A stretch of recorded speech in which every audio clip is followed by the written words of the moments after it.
Gold అంటారు కదా, కానీ ఇక్కడ ఓల్డ్ ఈజ్ డైమండ్ అనిపిస్తోంది అమితాబ్ బచ్చన్ చూస్తుంటే. వయసు 80 దాటిన తర్వాత కూడా ఈయన స్టార్డమ్ చూస్తుంటే కుర్ర హీరోలు కూడా కుళ్ళుకోక తప్పదు. తాజాగా మరో సెన్సేషనల్ రికార్డ్ క్రియేట్ చేశారు బిగ్ బి. వారం రోజులకు 25 కోట్లు వసూలు చేస్తున్నారు. మరి అదేంటో చూద్దామా? అమితాబ్ బచ్చన్ ఈ పేరుకు ప్రత్యేకంగా పరిచయాలు అవసరమా చెప్పండి? ఆయన పేరే ఓ బ్రాండ్.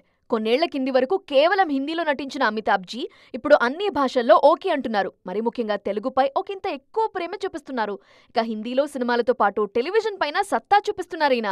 తెలుగులో మనం, సైరా, కల్కి లాంటి సినిమాల్లో నటించారు అమితాబ్. తాజాగా విజయ్ దేవరకొండ, రాహుల్ సంక్రితియాన్ సినిమాలో కీలక పాత్ర కోసం అమితాబ్ పేరు వినిపిస్తోంది. 1850ల నాటి కథ ఇది. ఇందులో బిగ్ బి కోసం డిఫరెంట్ క్యారెక్టర్ రాహుల్ డిజైన్ చేస్తున్నట్లు తెలుస్తోంది. సినిమాలు పక్కన పెడితే కేబీసీ సీజన్ 17తో హోస్ట్ గా రాబోతున్నారు బిగ్ బి. కౌన్ బనేగా కరోడ్పతి అంటే వెంటనే గుర్తొచ్చేది అమితాబ్ బచ్చన్.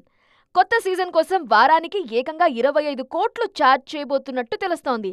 అంటే ఎపిసోడ్కి 5 కోట్లు తీసుకోబోతున్నారు అమితాబ్. గతంలో బిగ్ బాస్ ఓటీటీ కోసం ఎపిసోడ్కి 4 కోట్లు తీసుకున్నారు సల్మాన్. ఇప్పుడు దాన్ని క్రాస్ చేశారు బిగ్ బి. మొత్తానికి 83 ఏళ్ల వయసులోనూ ఎవరికి అందరంత ఎత్తులో ఉన్నారు బాలీవుడ్ మెగాస్టార్.